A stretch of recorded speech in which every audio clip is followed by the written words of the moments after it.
Hey, what's up, guys? Welcome to Is It Crazy or Is It God? IICIG, IICIIG.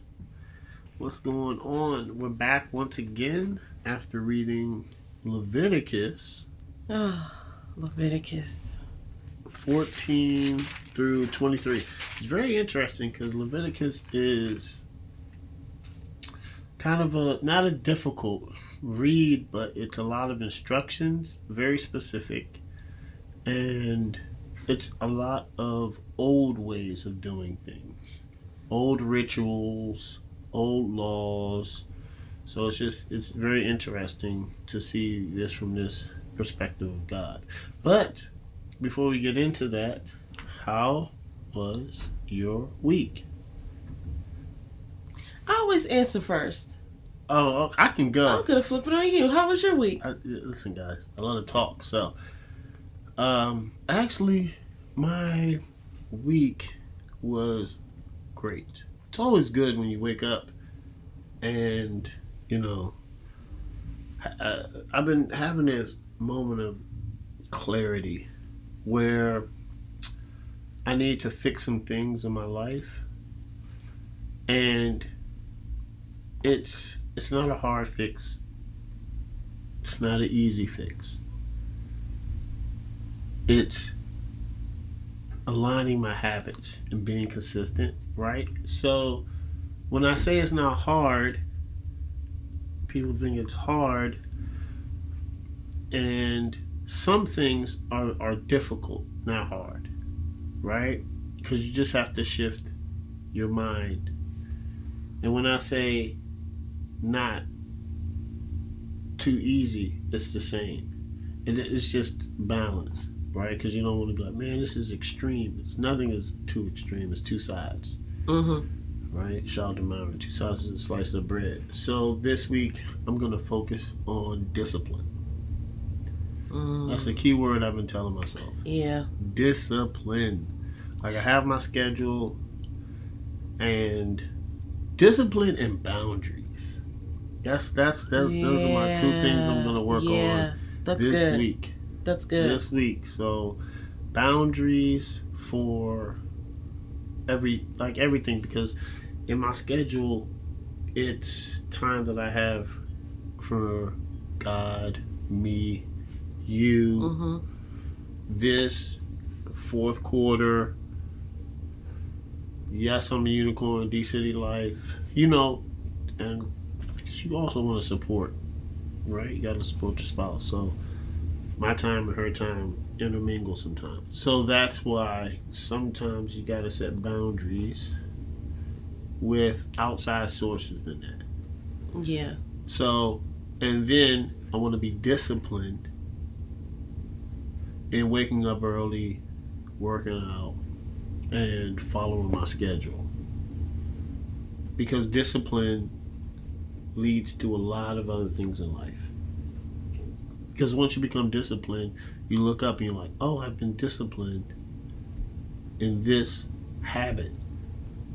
And once you become disciplined in a habit, that leads to consistency. So like discipline and consistency almost, they're connected, really similar, but discipline is what you need. Discipline in order to have consistency, because in the words of my beautiful wife, she always says I steal from her, and I do, but she says that you have discipline, but it's not the habit that you want to be doing. You have discipline on going on social media. Well, I say you consistent. Oh, you're consistent. And not just you, right, but us. Everyone. Us. Everyone. I'm not saying, like me, like I'm disciplined and consistent scrolling on Instagram instead of posting. So, well, okay. Yeah, so that's all I'm saying. It's just, I think that discipline is very tied into developing a new habit and consistency. Because if you're disciplined to the habit, you're going to be uncomfortable. But then, once you're disciplined in that uncomfortable habit, once you're disciplined in uncomfortability, it becomes a habit. You get better at it, and then it becomes consistent because you're disciplined in the habit. If that makes sense. It might not, guys. It makes sense to me. So that's why. Yeah. Discipline. So, but your week was good. It was good, man. A lot of clarity. So next week, I'm gonna let y'all know how this discipline and setting boundaries went. Yeah. So it's funny. You probably don't even notice this anymore because it's there. It's been there for probably a couple of years. But I have these Post-its on the side of the bed. Oh yeah. And I think one of them is consistency. One of them is definitely discipline. Mm-hmm. I like to do this thing where I look at words and I really look up the meanings, because sometimes we use words, right, in our society, even like love, and sometimes we use compound words and we don't recognize the breakdown of them. Like I always say this thing about the word believe, but I'm not going to go into that right now. Discipline is one of those words that I have on the side of the bed, and the definition that I resonate with is to bring order to. Discipline is also a specific practice, right? So a discipline, right? A discipline of medicine or a discipline of law, right? So it's a practice. So which is funny because that's kind of one of the words that you talk about sometimes is practice. But yeah, it's interesting that you bring up boundaries and discipline in the same sentence, because I feel that same way about myself, and I feel like for me, I'm kind of not wanting to take your answer, but I'm looking at discipline in a way where it's setting a boundary with myself, right? So it's like the same way that I would set out a boundary for someone else, right, to have an order to my schedule or an order to my resources that I'm allowing them access to, right? I need to set that up internally. And so I'll say that my week went well, considering that there's so many things that I need to develop discipline with, right? So, and not even develop, but just etch up a few notches, right? Yeah. Right? Just and so it's funny that this chapter, this part of the chapter we're reading, really the whole chapter so far, is about kind of God setting a discipline and boundaries for the people. I didn't even make the connection until we just started talking about it, because one of the things that makes this chapter so powerful is that God is setting out these boundaries for the people, these guidelines to say, this is how to do this. This is how to live this way. I want you to live this way. And we'll probably get into it a little bit later, but I think I know why. We don't know why God does what it says what he does, but it's funny to me, or it's interesting to me that I'm making that connection, because there's certain things that I noticed while we were reading about myself, and about how it makes you ask, am I following these rules? Not necessarily these rules, but am I following the known rules that I need to be following? So yeah, my week went good, considering I guess it did go well, because here's why. I'm noticing things about myself that I can improve on, and that I have like the agency to improve on, and I'm excited to do that. But it is kind of like a sobering moment, right, to think about how many things you want to improve in. So it was good, because I have the ability to put those things in place for myself.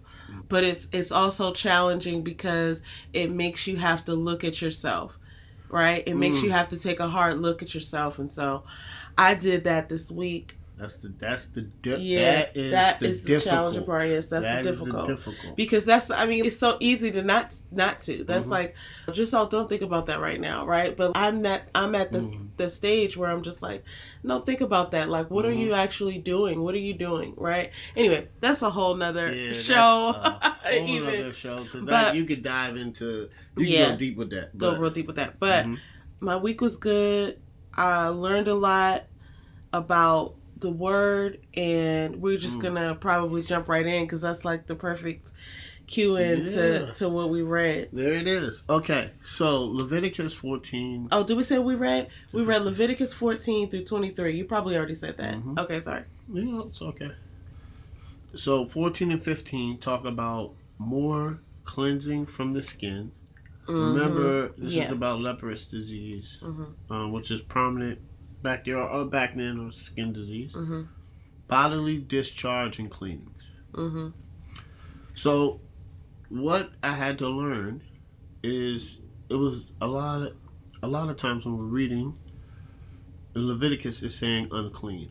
Unclean is not sinning.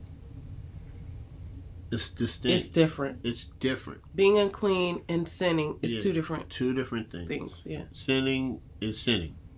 Being unclean is a lot of times washing up, making sure, if you have a disease or even if you don't, like bodily discharge is a bodily discharge.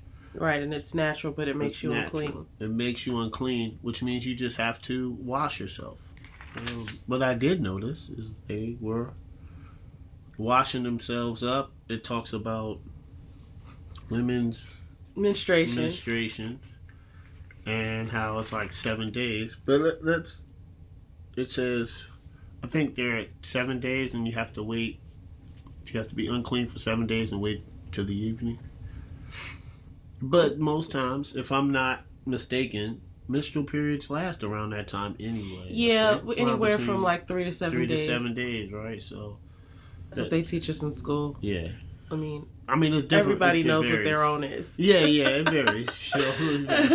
But it's just interesting that back then it's just these guidelines. Okay, so your question is, pick some rules and state how you feel they prevented the spread of disease or germs. All right, I'll pick 2 because I don't want to take all the answers. Yeah. I'm probably going to take yours anyway, so whatever. I noticed how many times they mentioned washing up, right? Like, and washing, and they even mentioned one time in here, at least one time, washing your hands. So like if you were to touch an animal, or if you were to really even just to come into the tabernacle, they had to wash and they had to do a ceremonious cleansing of themselves. Like they talked about Aaron putting on the linen and being in the tabernacle and doing the offerings for people, and he had to wash before he came into the tabernacle because it was a sacred place. And several times in here they talked about, if you do this, then you're thought of as unclean, and you have to wash yourself, wash your clothes, even when they were making sacrifices, right? Because you think that it's probably bloody, because they had to do the drops of blood, they had to sprinkle some of the blood on the side. So it's like, if you have all this blood everywhere, you have to wash yourself afterwards. And they made several references to that and washing hands, and it reminded me of what we just went through with we're still going through with this COVID-19, because I remember in the beginning how they were saying before anybody talked about a vaccine or anything like that, the only protection we had was to cover our mouths, and I think at one point we were all wearing gloves and stuff too, but to cover our mouths, wash your hands. They kept saying, wash your hands, and use hand sanitizer when you don't have a sink available to wash your hands. And I remember just thinking to myself, well, we're doing that anyway. I did not realize how many people were not already just washing their hands. And so we come from the food industry, right? We have a background in hospitality. So it was a part of my, to be honest with you, that's how we grew up. I just remembered that was probably one of the things that I heard my mother say more than 100 times, right? Like all the time. Wash your hands. Don't touch that. Wash your hands. You come from outside, wash your hands. Don't open the refrigerator. Wash your hands. Oh my gosh, like over and over. And even more so than because I said so, or things like that, or I'm your mother. I just that was just something that we were just trained to do. So it was odd to me when I kept hearing this on the news and when the coronavirus hit, that this is a thing, like, and people were saying, like, that I know, that I worked with, that or knew otherwise, like, oh, well, I guess I gotta wash my hands now, or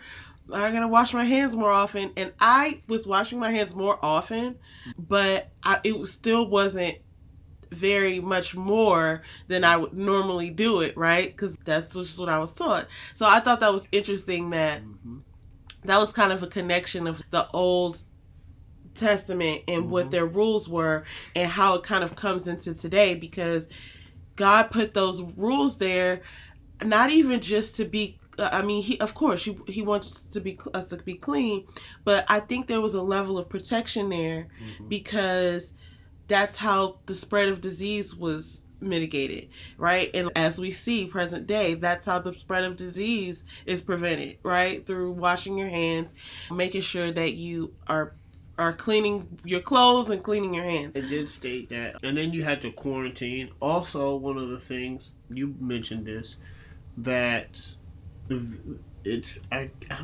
was mold. So if mold's in your house, you have to clean it. And they say remove it. And if it comes back, they knock the whole house down. So it's just very interesting. And then, of course, you had to do an offering when you were unclean. Most of it was with birds, I believe. Not with birds. Let me be very specific. Turtle doves, and pigeons. So that's especially if you were unclean. So it was just very interesting to me how they defined unclean and sin. I was like, oh man, you're sinning. It's like, well, no, you might have a discharge then, and listen, just not worry about it. Just clean yourself up, wash your clothes, wash your hands, wash your body, and don't come out till the next day. Right. That's what it sounds after dark. And that was also an interesting thing. Sorry, let me touch on that too, because it kept saying how wait until the evening, right? Until after the sun goes down. And I thought to myself, what could be the significance of that? I know earlier on when we started learning about the virus I was talking about, they said there was something about how sunlight sort of kills germs, or sunlight rejuvenates and that, it doesn't clean, but it being in the UV rays and all that stuff in the sunlight, it has this natural component of just, I don't know, knocking out the virus. I guess it's harder to catch it if you're in the sunlight. I don't know. Probably a lot of vitamin D. So it's funny because they kept saying if you're thought to be unclean, you clean yourself, and then at dusk or at sunlight, after the sun goes down, then you'll be considered clean again. So be unclean until evening. Leviticus 16 through 18. The rules, the Day of Atonement, rules about animal blood, and rules about sexual relations. So, the Day of Atonement, I'm going to read what it is. Okay, right? It's a ritual occasioned by the death of Nadab and Abihu. Those were the sons of Aaron. And the prescription sets out how and for what purpose Aaron, the chief priest, is to enter the most holy place. And the account ends with the institutionalization of the ritual. The nature of the ritual shows the purification of sins and uncleanness must be done at the innermost part of the tabernacle. And all the other purification rituals hinge on the ceremony of this day. So basically, the Day of Atonement it's for everybody. Everyone.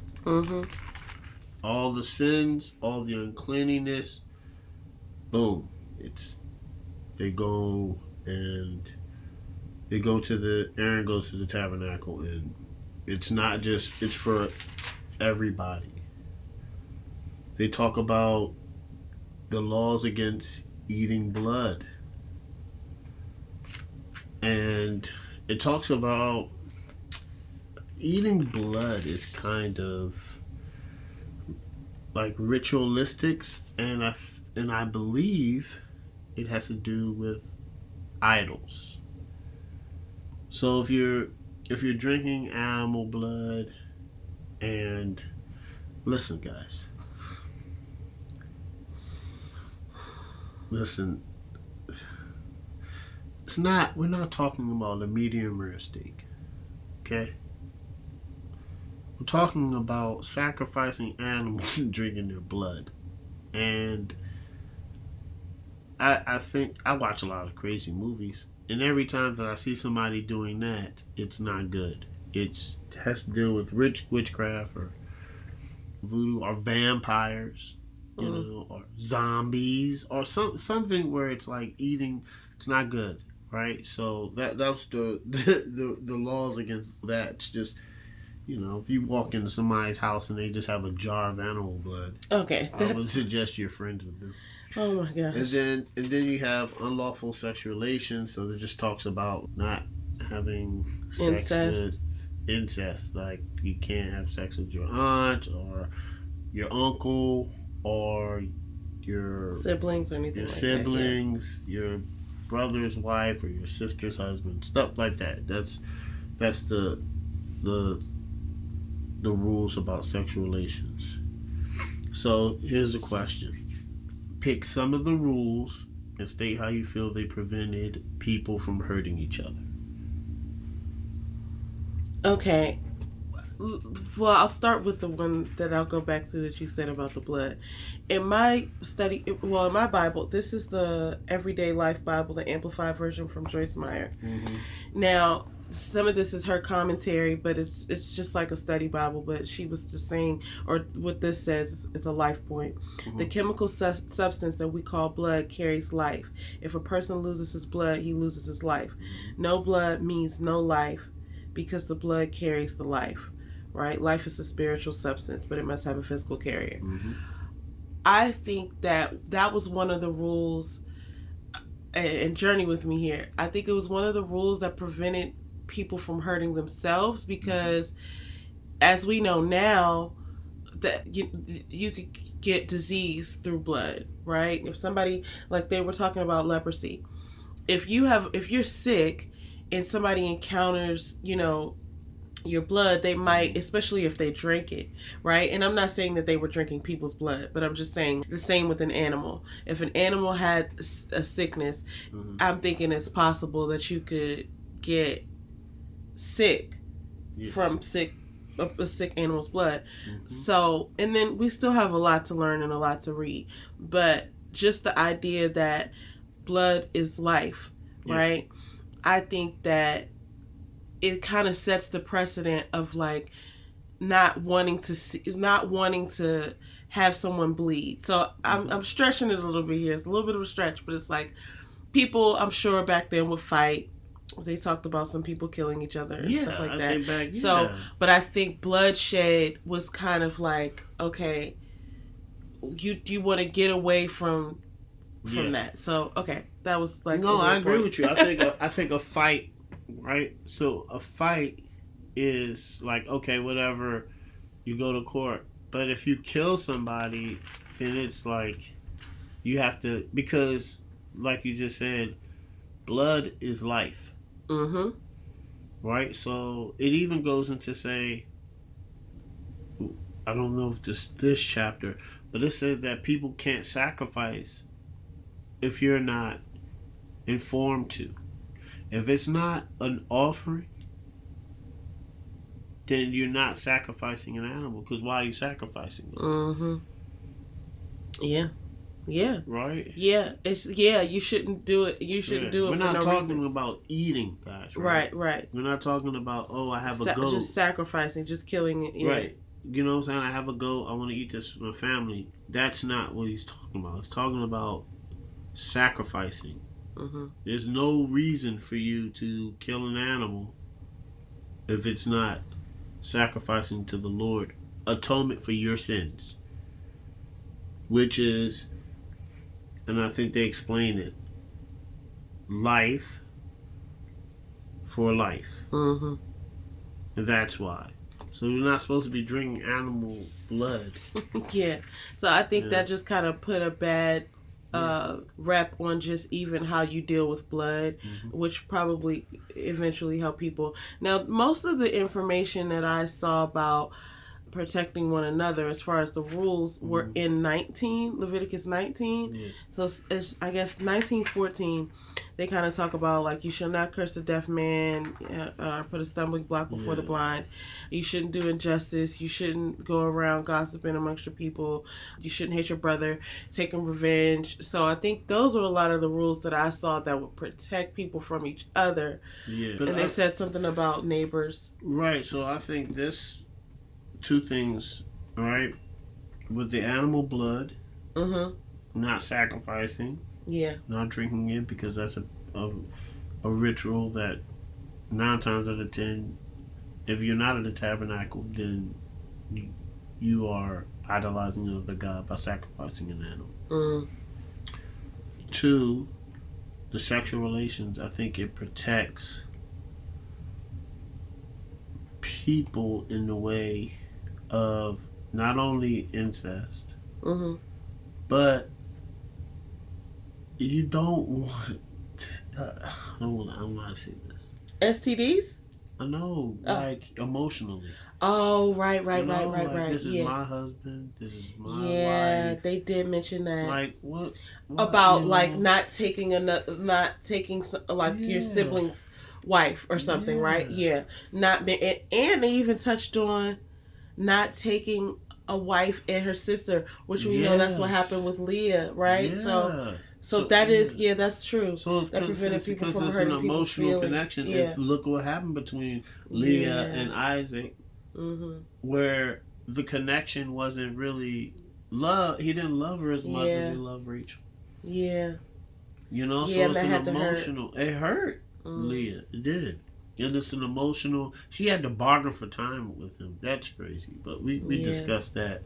But that. And see, the great thing about reading the Bible is you start remembering stories that it happened to, because it's applicable to this day. Yeah. So, but that put a wedge between them. Yeah. So I think emotionally, that kind of protects people as well.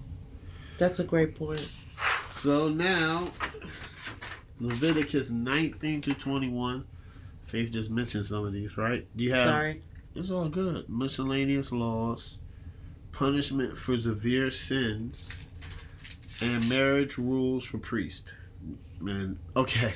So the punishment for severe sins, I believe it was 2.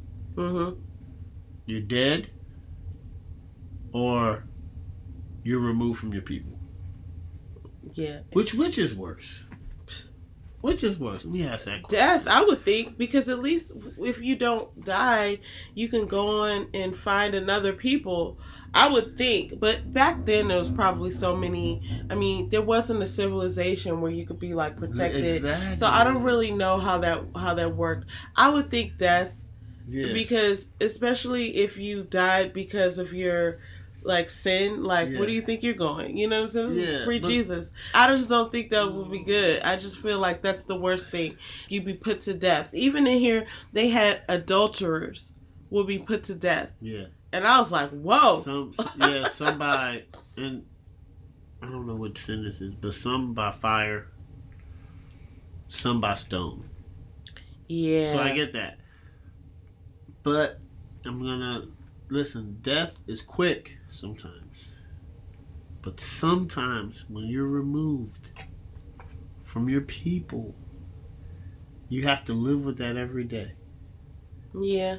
And this isn't like, oh, you got kicked out of D.C. so you can go to Upper Marlboro. Yeah. It's like, I'm in the wilderness by myself. Yeah. Oh, God.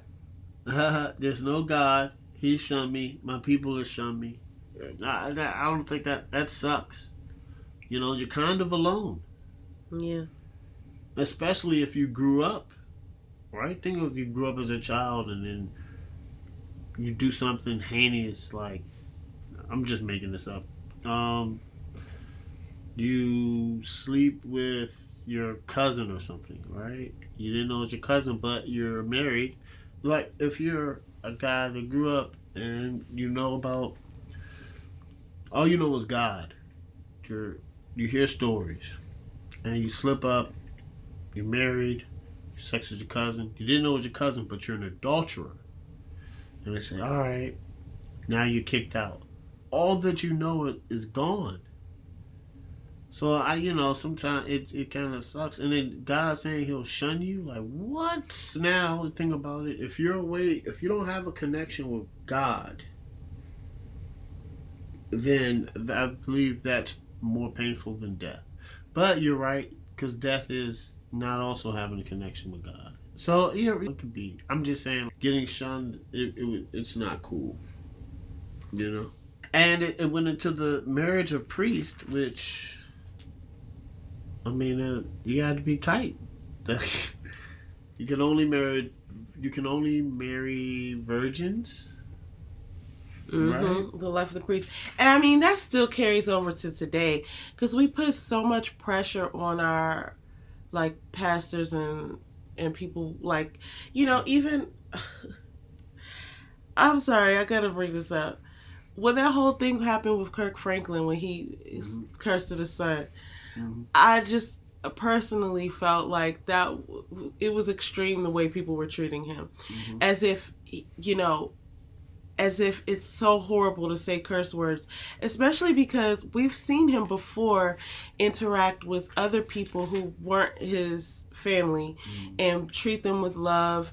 And there was that one clip of the man that was telling him that he was wrong, and he sat there and listened to him. And then it comes to disciplining your own son, who you have obviously history with and know what that relationship is, and you're trying to discipline him or show him some authority I don't know the relationship, but what I'm saying is that was his son. That is his son. And I felt like when everybody came out against him for that, it was just, I thought it was extreme, because even if that's not what you expected from him, we put people on these pedestals where they can't even be human. So it does say in here that the priests had to have specific, they basically had to be the cleanest of the clean. Which makes sense as far as they were doing the sacrificing. They were the examiners of people. They were the examiners of home. When you talked about before, when people were having mold and stuff in their home, they were doing a lot of the things. So they were considered the cleanest, and that makes sense.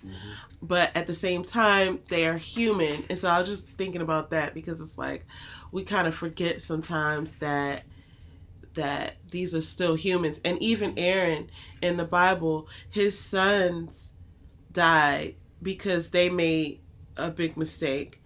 And I mean, people make mistakes. So but here's to your point. That was with God. Not. Oh, absolutely. You know what I'm saying? Yeah, not the people. But see, that comes from judgment. Yeah, for sure. That is between Kirk Franklin, his son, and God. Yeah. That's exactly what I was making. That's exactly. Yeah, absolutely. Hitting my point. Because that's exactly what you're saying. What happened to Aaron's sons is that was between them and God. That was between him and God. Yeah, for sure. You know what I'm saying? And nobody. And it seems back here, there's so many rules. Listen. You trying to survive? There's a cloud. There's God. Did I do anything? Right. And so let me just say this. This is real. Reading this, it was not even just difficult to read. Sometimes I think it's on purpose, and it's good because repetition helps you learn. Sometimes you'll read something and it'll say the same thing, but then other times it'll say something slightly different, and it has the same setup, the same wording before. There were a couple times when we were reading, because we'll read out loud to each other, that I would think, did I go back a page? Yeah, no, man. I already read this, right? And then it'll be no, this is a different part. It's just kind of saying something similar, right? Now we're talking about a different animal that they're sacrificing, and we're talking about a different ritual, right? Yeah. So, but one of the things that I noticed is that there were a lot of specific instructions and rules, and I was thinking to myself, how could you remember all of these, right? I'm sure they probably had it written, But that was one of the things that kind of, when I mentioned, oh, this is sobering, because it made me think, how many things am I doing wrong, because I don't even remember all the things that I'm not supposed to do. But I think that's going to be it's obviously for a reason. And as we come to see, a lot of these were meant to protect them from spreading disease, from hurting one another, from getting sick, from these kinds of things. And I think moving forward, we're going to see when we read forward that they're getting ready to go into another land. And if they can, here we go. Just saw it. If they can just keep these disciplines, right? Then when their boundaries, when they encounter this new land, or this land that they're going to, because they've been in the wilderness for some time now. And so God's teaching them the rules, teaching them how to live. They listen to him, and he gave them specific instructions on the tabernacle. Now he's putting these rules in place. If you can just get yourself disciplined to these rules, then you'll be okay, because then you'll be living this way already. Not even just for your protection, but just to be obedient. So then we're going to see how that plays out. But now it's starting to click to me, actually, because it's like, it's not about necessarily remembering all the rules and, oh, you forgot a letter, or you forgot a word, or, you know what I mean? But it's about creating a discipline so that you kind of get in sync with what's right from what's wrong. And a lot of the stuff, like I said, is repetitive. So a lot of these things are very similar. So you know that if you're not doing one of these things, then you wouldn't think about doing something like it. So now it's starting to click to me now. Also, ready? You're exactly right. And I believe he's protecting them from the world. You're about to go into this world that you have no idea what's going on. And just like how we read the Bible to be obedient to God, we need to read the Bible to develop these discipline and boundaries, because God's protecting us from the world. Oh, that's a great point.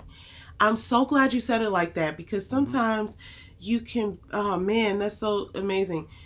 Sometimes when you're reading this, and we had a discussion, like a sidebar discussion as we were reading, because we were like, are these the rules of now? Are we supposed to be doing this? Like, I know he's telling this to the Israelites, but are we supposed to? That's where the medium rare steak thing came out, because it's like, oh, well, God is saying in this chapter that you're not supposed to eat blood, and I've had a medium rare steak before. Not supposed to eat pork. You know what I mean? And I was just thinking, wow, is this something that I've been doing wrong this whole time?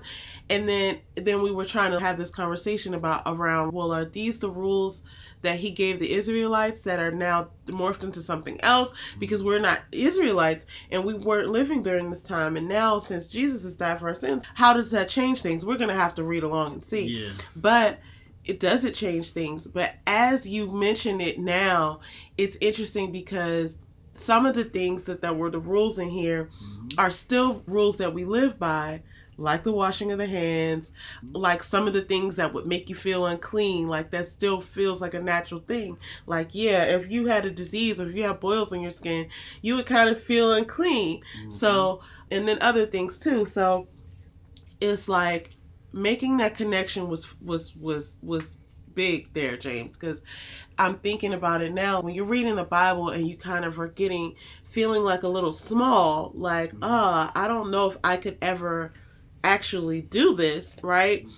It's not necessarily about that. It's about a discipline to live by, to be obedient. And as close as you can get to obedient, you're never going to be 100% out of the park perfect. Nope. But if you can follow this discipline and you can follow these laws, then you're less likely to be tempted or to be doing in the wrong place at the wrong time type of thing, right? So that's a really good point. That's great. You're the best. I'm sorry. Sorry, what was the question even? Pick some laws and describe how God was protecting the heartbroken and abused. Oh, because I had already said that. It was the blind. Don't put a stumbling block before the blind. There is some information in here about if a man has an intimate relationship, this is Leviticus 19:20. If a man has an intimate relationship with a woman who's a slave acquired for marriage to another man, there should be punishment for him if he, doesn't do it the right way. And then I think there's a lot to go along with that same sentiment, because there's a lot of things that you shouldn't hate your brother in your heart. It talks about how you should treat your neighbor. So I already kind of went over that stuff, but he's protecting the people with that law or with that rule. So yeah, and here's some other things, right? It says don't any cuts on your body, no tattoos. Here's one we were talking about. Don't interpret omens or tell fortunes. Which I think in your interpretation. Yes, so the Joyce Meyer Amplified version, there's a lot broken down here. So, yeah, they talked about necromancy or whatever it's called. Necromancy. I don't know how to say it. I only know it from a movie I like, and it's I like to watch all these movies, and the beings in there were called necromancers. Necromanders. I hope I'm saying it right. And the necromanders, they were worshiping spirits, and this is before I even read this in the Bible. And they weren't worshiping one God. They were all worshiping like the afterlife and these spirits. So it's very interesting that, and it's a sci-fi movie, right? And it's just very interesting that it's something in here that you're not supposed to be doing. Like, I'm going to point to the actual verse. It's Leviticus 31. Do not turn to mediums, and in my version it's amplified, so I'm going to read the whole thing. Do not turn to mediums who pretend to consult the dead, or to spiritists who have spirits of divination. I think I said that right. Do not seek them out to be defiled by them. I am the Lord your God. Now, with that, there is a little excerpt here in the Joyce Meyer Amplified version where it mentions, I'll just read it. Many people, including some who consider themselves Christians, participate in practices that God considers vile and evil. They innocently think that there's nothing wrong with such things as reading horoscopes, consulting psychics. They wonder why they do not have peace. Then they wonder why they do not have peace.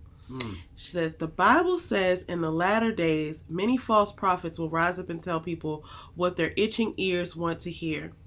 People will search for one teacher after another who will tell them something pleasing and gratifying to suit their own desires. They will turn away from hearing the truth and wander off into listening to myths and man-made fictions. Going to continue on here because this is where it gets really interesting. Never before have we seen such an influx of psychics vying for a ready ear. Television programs feature mediums who claim to be connecting with departed loved ones, but the tragic truth is that psychics such as these are taking advantage of grieving people. These mediums are really communicating with familiar spirits who tell half-truths about the past and lies about the future. God's word clearly says to turn away from mediums and spiritists because they will deceive and defile us. This is a serious command. And then she goes on to name out fortune tellers, psychics, horoscopes, witchcraft are forbidden in God's word. And we are to be led and guided by the Holy Spirit. We do not need a phony substitute when the real thing is available. I'm going to go ahead and be honest here. I've watched some of those shows. I've watched them several times. It's funny. It's not funny, but it's interesting because here's our conversation that we had. Those things are interesting. A lot of the times you'll hear something, and she mentioned half truths, which really kind of perked my ears up because I was like, sometimes you could hear somebody speak like that, a psychic or a tarot card reader or something, and you do it for fun. You're reading your horoscope for fun, and there's some truth to it. And you're like, oh, wow, this person really knows what they're talking about. And I never had it put to me quite this way, where it's like, well, yeah, they have some half truths, like they're in another realm, right? So there might be some things that they could touch on that are real, that are true, but don't be romanced by the thought that, oh, this source knows everything. I'm gonna rely on this source of information, because why would I do that when some things you probably just really not supposed to know anyway? Oh, right. Like if you knew how hard it was to get to where you are today, would you have taken the same steps? Right? If you knew, I always bring this lady up because I love her. If Harriet Tubman, well, she did it 19 times, but I was going to say, if Harriet Tubman knew how hard it was, or if you knew how hard it was to walk from Maryland to Pennsylvania, would you do it after, you know what I'm saying? Or would you just say, oh, nah, I ain't about to do all that? You know what I'm saying? That's what I'm saying. If you know, if you're seeking information because you're just curious, could that knowledge actually prevent you from doing what you were meant to do? Yeah, because what we're learning, right? The unknown is uncomfortability.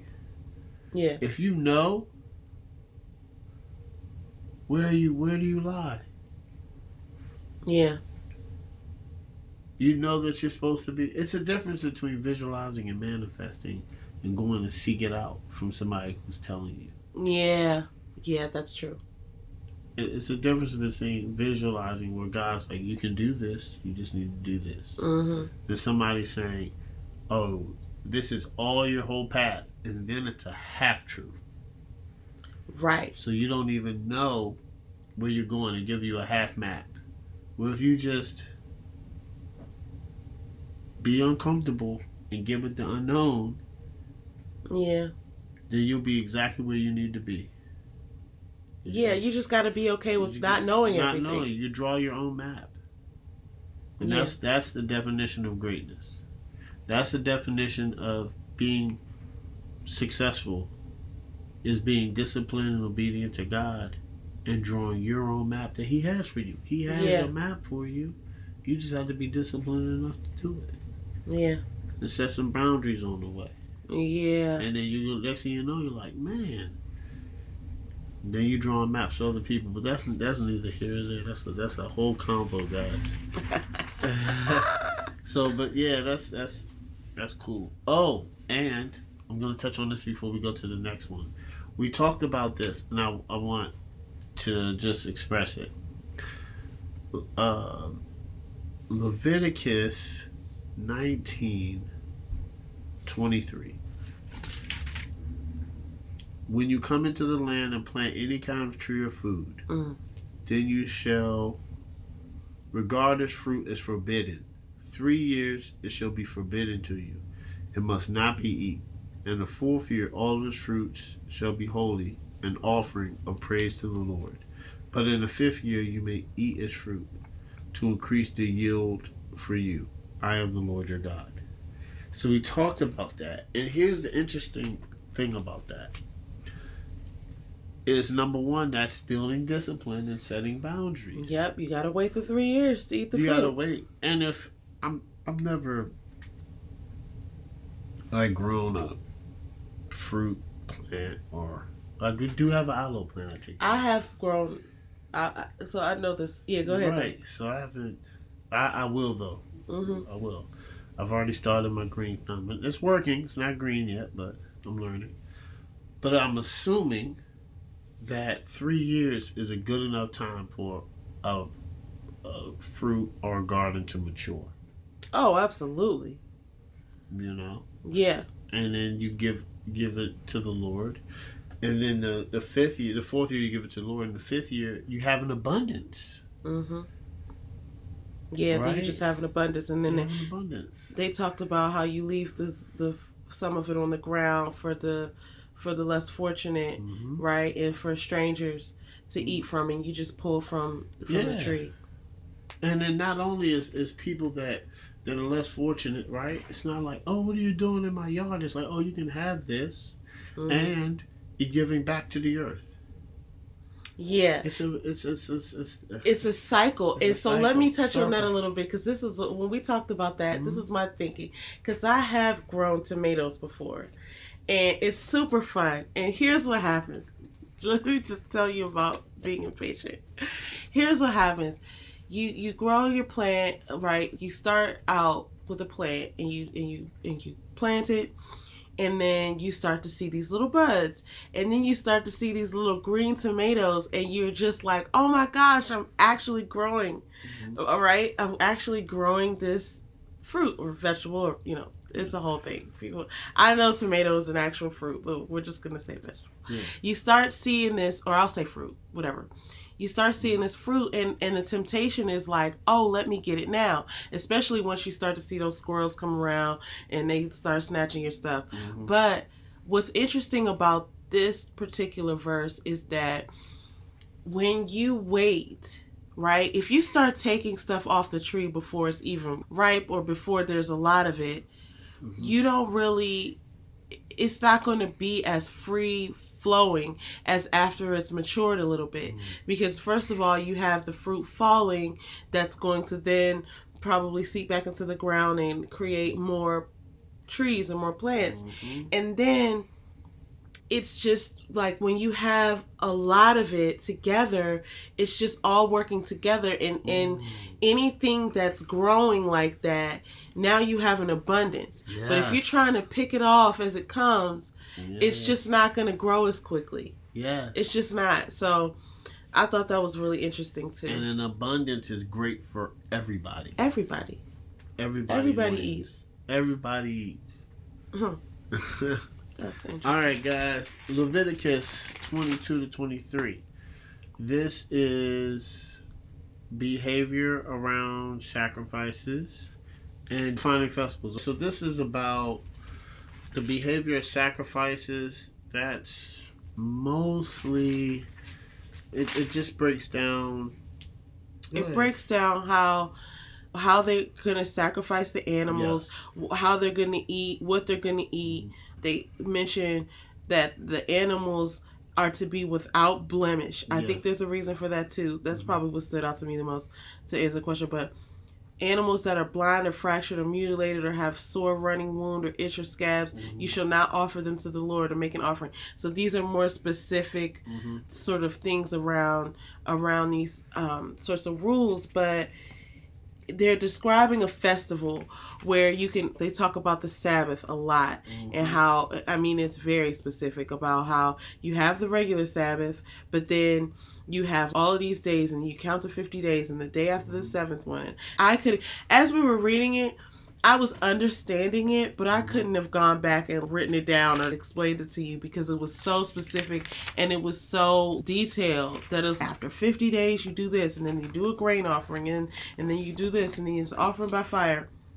The feasts, right? So the feasts were the Passover, the unleavened bread, the harvest, the first fruits. They have all of these feasts, the trumpets feast, the Day of Atonement feast, the tabernacle. So they list all of these things, what it celebrated and what its importance was, is everything that was broken down in here.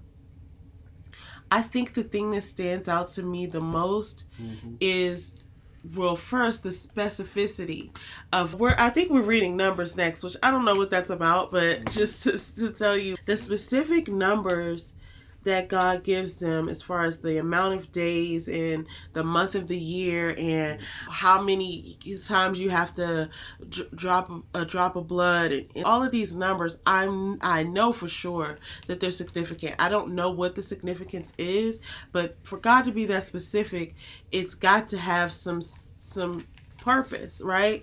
So I think the thing that stuck out to me the most was just the way, the specificity, the way that things were to be done a certain way in a certain order. And that really stuck out to me because, first of all, it was a lot to take in, and I wouldn't have been able to remember it. But I don't have to remember it because I have a few Bibles to go back and reference. Yeah. But just that need to be that detailed, it stuck out to me. It definitely hit me. And I mean, the whole blemish, the animal without blemish thing too. What stands out to me was the feast, right? And yeah, I can understand the blemishes because I believe it is without disease, and it talks about like when animals are born, and food offerings, burnt offerings, grain offerings. But the feast really broke it down. It was really on the Sabbath is really highlighted. And then, they have Passover. And it's just cool to see some of these things that's still on the calendar. Like Passover is about to come up, right? Easter. And then it has these days that you probably see on the calendar are like, oh, whatever, right? But it's very interesting to me that this is a set of guidelines that are followed by people nowadays. So it's, very interesting to see and read it for myself. That's what stands out. Like, okay, I understand why people are celebrating the Sabbath because what has led up to here. And then by reading it, the more I'm reading the Bible, the more fearful I become of the Lord, which means the more wisdom you gain because you're reading the Bible. Yeah. So that's why, and I understand why they celebrate the Sabbath because here, let's be honest, man, Lords, you're done. You're dying. There's no gray area. There's no like, oh, I gotta go to PG County Court. It's like, dang, I don't even have a ram left. Okay, I gotta find a sheep without a blemish. And I have to go in front of everybody to do a guilt offering. And if it's a sin that's punishable, you could die. Or, be accosted. Right? So the feast just is very interesting, man, to see how the Lord is celebrated. And so this brings me to the question for this week, which is, what are some guidelines and disciplines that God has set up for you? It could be in the Bible, it could be things you learned in church, but or it could be some things that maybe God told you specifically to do. What are some guidelines, laws, disciplines, rules that God has set up for you that you feel have protected you, have protected you and your community, your family? I'm really curious to know that. What are some laws and some disciplines that you feel like God has set up for you that have protected you? I know I have some, so we just want to hear from you, though. We want to know what you think. So we're going to shout out. I'm going to do a shout out. You want to follow Miss Damita Jo. And just for anything, if you want to get like heads up on Black businesses, we watch this show called Ready to Love. Faith and her have a live they do every Thursday at 7.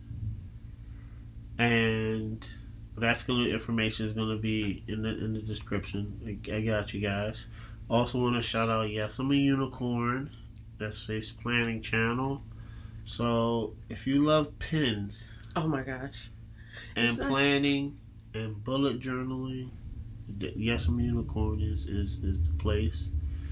And then if you love sports, I have another podcast called Fourth Quarter that it's on Apple Podcast, and then that link will be below too. We post on IG and Facebook, and it's just, listen, it's from a fan's perspective, man. And sometimes if you're like me, you get tired of listening to the same voices, so it's just something to change it up. So that's some of the shout outs. Hope you did a good job. Yes, those are the people I would have shouted out. So next week we're reading Leviticus 24, and we're going to finish out Leviticus. So we're going to read Leviticus 24 through 27, and then we're going to read Numbers 1 through 4. So that's Leviticus 24 through Numbers 1 through 4, right? I would have said Leviticus 24 through Numbers 4, but That just sounds weird. So here's the great thing, guys. We finished Genesis, Job, Exodus. Now we're about to finish Leviticus. 4. We're moving right through Come this, on, and it's man. fun. Come with us, We man, really you know. encourage you to read along with us. Yeah. As this is why we're doing this, because we want to encourage a community of people to read the Bible together. It's so much fun reading it together. Mm-hmm. Like, I've tried in the past to read it by myself, and I didn't succeed at that. But when I'm reading with James, it's much more fun and interesting, because the things that I'm confused about, he knows, or the things that he's confused about, I can understand, or neither of us understand it, and then we don't feel crazy because we're like, oh, you didn't get that either. Yeah. So it's fun to read along with somebody. We always say this is our sort of interpretation of what we feel like it meant, but we always just want you, don't take our word for it. Go to the source. Read your Bible. So we always got to reiterate that. I had a fun week this week, and I look forward to all the reading that we're going to do next week. And we just hope you all just join us for the journey. All right, guys. Peace.